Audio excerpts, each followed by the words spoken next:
भानु चौधरी अपने गांव के मुखिया थे। गांव में उनका बड़ा मान था।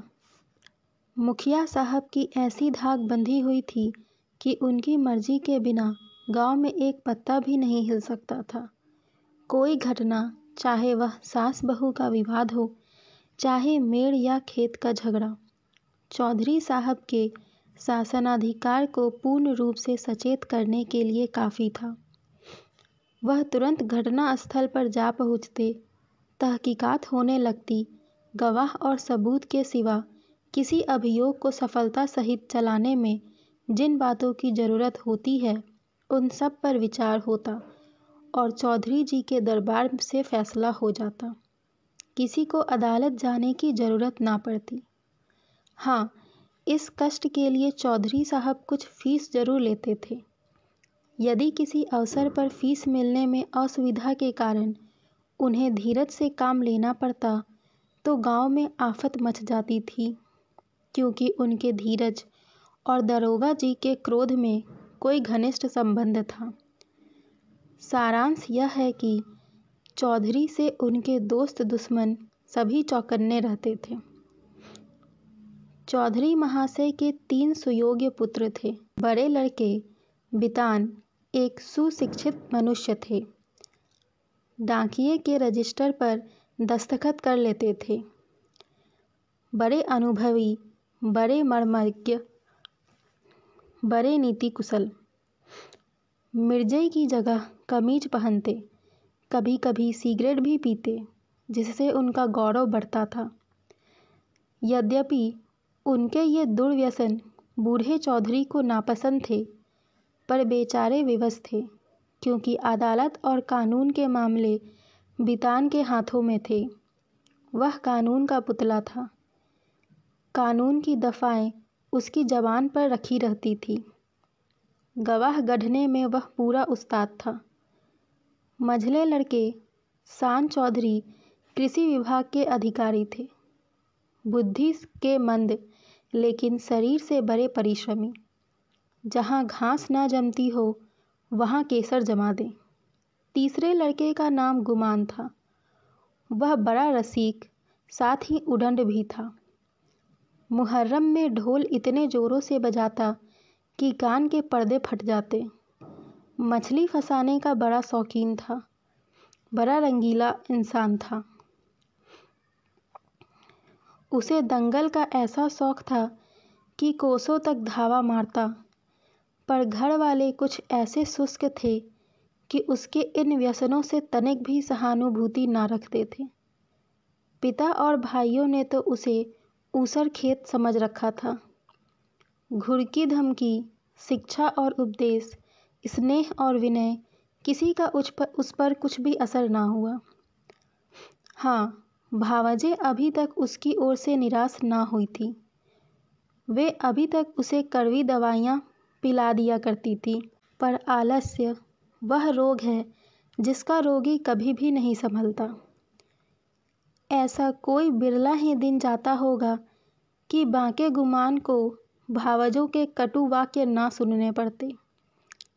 ये विषैले सर कभी कभी उसके कठोर हृदय में चुभ जाते, किंतु यह घाव रात भर से अधिक ना रहता। सुबह होते ही थकान के साथ ही यह पीड़ा भी शांत हो जाती। तड़का हुआ, उसने हाथ मुंह धोया, बंसी उठाई और तालाब की ओर चल खड़ा हुआ। भावजें फूलों की वर्षा किया करती। बूढ़े चौधरी पैतरे बदलते रहते और भाई लोग तीखी निगाह से राह देखा करते, पर अपनी धुन का पूरा बांका गुमान उन लोगों के बीच से इस तरह अकड़ता चला जाता जैसे कोई मस्त हाथी कुत्तों के बीच से निकल जाता हो। पिता समझाते, बेटा ऐसी राह चलो जिसमें तुम्हें भी पैसे मिले और गृहस्थी का भी निर्वाह हो। भाइयों के भरोसे कब तक रहोगे? मैं पका आम हूँ, आज टपक पड़ा या कल, फिर तुम्हारा निर्वाह कैसे होगा? भाई बात भी ना पूछेंगे। भावजों का रंग देख ही रहे हो। तुम्हारे भी लड़के बच्चे होंगे, उनका भार कैसे संभालोगे? खेती में जी ना लगे, कहो कांस्टेबली भरवा देता हूँ। बांका गुमान खरा खरा यह सब सुनता, लेकिन पत्थर का देवता था, कभी ना पसीजता। इन महाशय के अत्याचार का दंड उनकी स्त्री बेचारी को भोगना पड़ता था। मेहनत के घर के जितने काम होते वे उसी के सिर थोपे जाते। उपले पाथती, कुएं से पानी लाती, आटा पीसती और तिस पर भी जेठानियां सीधे मुंह बात ना करती। एक बार जब वह पति से कई दिन रूठी रही तो बांके गुमान कुछ नर्म हुए। बाप से जाकर बोले, मुझे कोई दुकान खुलवा दो। चौधरी ने परमात्मा को धन्यवाद दिया। फूले ना समाये, कई 100 रुपए लगाकर कपड़े की दुकान खुलवा दी। गुमान के भाग जगे। तंजेब के चुन्नटदार कुर्ते बनवाए, मलमल का साफा धानी रंग में रंगवाया। सौदा बिके या ना बिके, उसे लाभ होना ही था।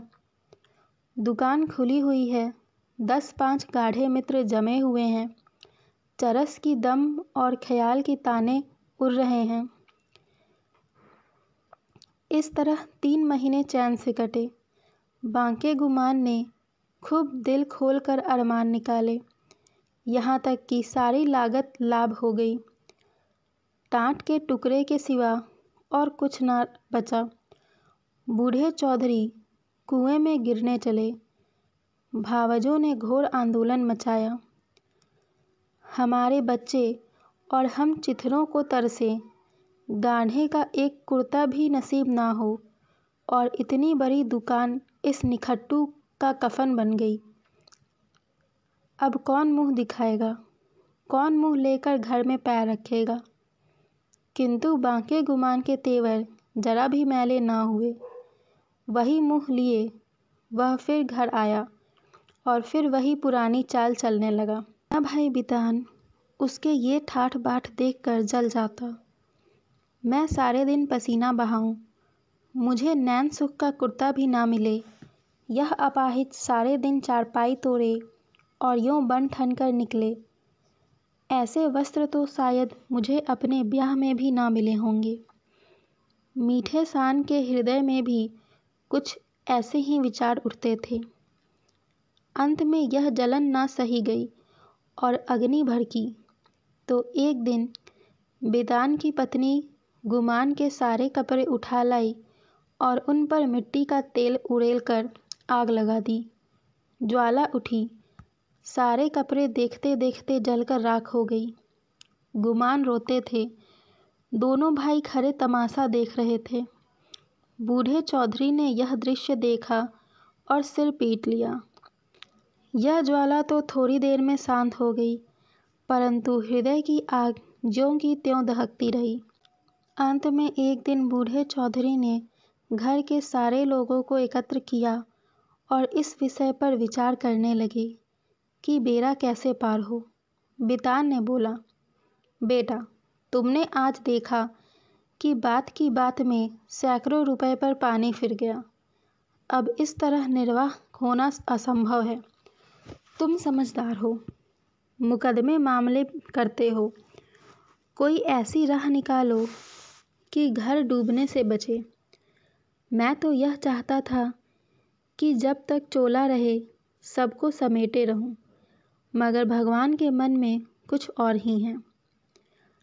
बितान की नीति कुशलता अपनी चतुर सहगामिनी के सामने लुप्त हो जाती थी। वह अभी उत्तर सोच ही रहे थे कि श्रीमती जी बोल उठी, दादाजी, अब समझाने बुझाने के काम से काम ना चलेगा। सहते सहते हमारा कलेजा पक गया। बेटे की जितनी पीड़ बाप को होगी, भाइयों को उतनी क्या उससे आधी भी नहीं हो सकती। मैं तो साफ कहती हूँ, गुमान का तुम्हारी कमाई में हक है। उन्हें कंचन के कौर खिलाओ और चांदी के हिंडोलों में झुलाओ। हम में ना इतना बूता है, ना इतना कलेजा। हम अपनी झोपड़ी अलग बना लेंगे। हाँ, जो कुछ हमारा हो वह हमको मिलना चाहिए। बाँट बखरा कर दीजिए। बला से 4 आदमी हंसेंगे, अब कहाँ एक दुनिया की लाज ढोवें। नीतिज्ञ बितान पर इस प्रबल वक्तृता का जो असर हुआ वह उनके विकसित और प्रमुदित चेहरे में झलक रहा था। उनमें स्वयं इतना साहस न था कि इस प्रस्ताव को इतनी स्पष्टता से व्यक्त करें। अब मंद बुद्धि सान की बारी आई, पर बेचारा किसान, बैलों के पीछे आंखें बंद करके चलने वाला, ऐसे विषय पर कैसे मुंह खोलता, दुविधा में पड़ा हुआ था। तब उसकी सत्यवक्ता धर्मपत्नी ने अपनी जेठानी का अनुसरण कर यह कठिन कार्य संपन्न किया। वह बोली, बड़ी बहन ने जो कुछ कहा उसके सिवा और दूसरा उपाय नहीं। कोई तो कलेजा तोड़ तोड़ कर कमाए, मगर पैसे पैसे को तरसे, तन ढांकने को वस्त्र तक ना मिले, और कोई सुख की नींद सोए, हाथ बढ़ा बढ़ा के खाए। ऐसी अंधेर नगरी में अब हमारा निबाह ना होगा। सान चौधरी ने भी इस प्रस्ताव का मुक्त कंठ से अनुमोदन किया। अब बूढ़े चौधरी गुमान से बोले, क्यों बेटा, तुम्हें भी यही मंजूर है? अभी कुछ नहीं बिगड़ा, यह आग अब भी बुझ सकती है। काम सबको प्यारा है, चाम किसी को नहीं। बोलो, क्या कहते हो? कुछ काम धंधा करोगे या अभी भी आंखें नहीं खुली? गुमान में धैर्य की कमी ना थी। बातों को इस कान से सुनकर उस कान से उड़ा देना उसका नित्य कार्य था। किंतु भाइयों की इस जनमुरीदी पर उसे क्रोध आ गया। वह बोला, भाइयों की जो इच्छा है वही मेरे मन में भी लगी हुई है। मैं भी इस जंजाल से भागना चाहता हूँ। मुझसे ना मजदूरी हुई ना होगी। जिसके भाग्य में चक्की पीसना बंधा हुआ है वह पीसे। मेरे भाग्य में चैन से रहना लिखा है, मैं क्यों अपना सिर ओखली में दूं? मैं तो किसी से काम करने को नहीं कहता। आप लोग क्यों मेरे पीछे पड़े हुए हैं? अपनी अपनी फिक्र कीजिए। मुझे आध सेर आटे की कमी नहीं है। इस तरह की सभाएं कितनी ही बार हो चुकी थी, परंतु इस देश की सामाजिक और राजनीतिक सभाओं की तरह इसमें भी कोई प्रयोजन सिद्ध नहीं होता था। 2-3 दिन गुमान ने घर पर खाना नहीं खाया।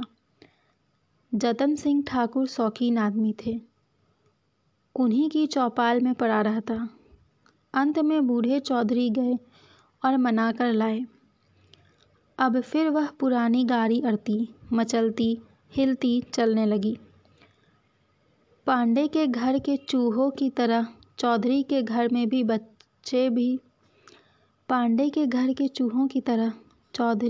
में बच्चे भी सयाने थे। उनके लिए घोड़े मिट्टी के घोड़े और नावें कागज की नावें थी। फलों के विषय में उनका ज्ञान असीम था। गूलर और जंगरी बेर के सिवा कोई ऐसा फल ना था जिसे वे बीमारियों का घर ना समझते हों।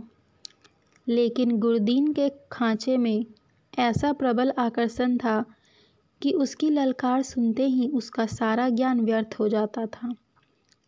साधारण बच्चों की तरह यदि सोते भी हों तो चौंक पड़ते थे। गुरदीन उस गांव में साप्ताहिक फेरे लगाया करते थे। उसके शुभागमन की प्रतीक्षा और आकांक्षा में कितने ही बालकों को बिना किंडरगार्टन की रंगीन गोलियों के ही संख्याएं और दिनों के नाम याद हो गए थे।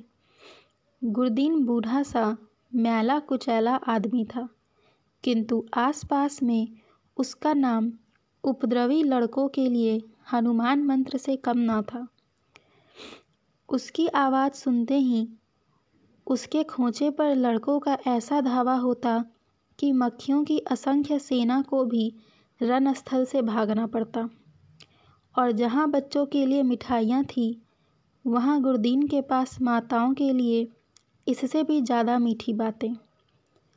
माँ कितने ही मना करती रहे, बार बार पैसा ना रहने का बहाना करे पर गुरदीन चटपट मिठाइयों का दोना बच्चों के हाथ में रख ही देता और स्नेहपूर्ण भाव से कहता, बहू जी, पैसों की कोई चिंता ना करो, फिर मिलते रहेंगे, कहीं भागे थोड़ी ही जाते हैं। नारायण ने तुमको बच्चे दिए हैं तो मुझे भी उनकी न्यौछावर मिल जाती है। उन्हीं की बदौलत मेरे बाल बच्चे भी जीते हैं। गुरदीन का यह व्यवहार चाहे वाणिज्य नियमों के प्रतिकूल ही क्यों ना हो, चाहे 9 नगद सही 13 उधार नहीं वाली कहावत अनुभव सिद्ध ही क्यों ना हो, किंतु मिष्टभाषी गुरदीन को कभी अपने इस व्यवहार पर पछताने या उसमें संशोधन करने की जरूरत नहीं हुई। मंगल का शुभ दिन था। बच्चे बड़ी बेचैनी से अपने दरवाजे पर खड़े गुरदीन की राह देख रहे थे। कई उत्साही लड़के पेड़ों पर चढ़ गए और कोई अनुराग से विवश होकर गांव के बाहर निकल गए थे। सूर्य भगवान अपना सुनहला थाल लिए पूरब से पश्चिम की ओर जा रहे थे। इतने में ही गुरदीन आता हुआ दिखाई दिया। लड़कों ने दौड़कर उसका दामन पकड़ा और आपस में खींचातानी होने लगी। कोई कहता, मेरे घर चलो, कोई अपने घर का न्योता देता। सबसे पहले भानु चौधरी का मकान पड़ा। गुरदीन ने अपना खोंचा उतार दिया। मिठाइयों की लूट शुरू हो गई। बालकों और स्त्रियों का ठट लग गया। हर्ष और विषाद, संतोष और लोभ, ईर्ष्या और क्षोभ, द्वेष और जलन की नाट्यशाला सज गई। कानूनदा बितान की पत्नी अपने तीनों लड़कों को लिए हुए निकली। शान की पत्नी भी अपने दोनों लड़कों के साथ उपस्थित हुई। गुरदीन ने मीठी बातें करनी शुरू की। पैसे झोली में रखे, ठेले की मिठाई दी और ढेले का आशीर्वाद। लड़के दोनों लिए उछलते कूदते घर में दाखिल हुए। अगर सारे गांव में कोई ऐसा बालक था जिसने गुरदीन की उदारता से लाभ ना उठाया हो तो वह बांके गुमान का लड़का धान था। यह कठिन था कि बालक धान अपने भाइयों बहनों को हंस हंस और उछल उछल कर मिठाइयाँ खाते देखकर सब्र कर जाए। उस पर तुर्रा यह कि वे उसे मिठाइयाँ दिखा दिखा कर ललचाते और चिढ़ाते थे। बेचारा धान चीखता और अपनी माता का आंचल पकड़ पकड़ कर दरवाजे की तरफ खींचता था, पर वह अबला क्या करे। उसका हृदय बच्चे के लिए ऐंठ ऐंठ कर रह जाता। उसके पास 1 पैसा भी नहीं था। अपने दुर्भाग्य पर, जेठानियों की निष्ठुरता पर और सबसे ज़्यादा अपने पति के निखट्टूपन पर कुढ़ कुढ़ कर रह जाती। अपना आदमी ऐसा निकम्मा ना होता तो क्यों दूसरों का मुंह देखना पड़ता, क्यों दूसरों के धक्के खाने पड़ते। उसने धान को गोद में उठा लिया और प्यार से दिलासा देने लगी, बेटा बेटा रो मत, अब की गुरदीन आवेंगे तो तुम्हें बहुत सी मिठाइयाँ ले दूंगी। मैं इससे अच्छी मिठाई बाजार से मंगवा दूंगी। तुम कितनी मिठाई खाओगे? यह कहते कहते उसकी आंखें भर आई।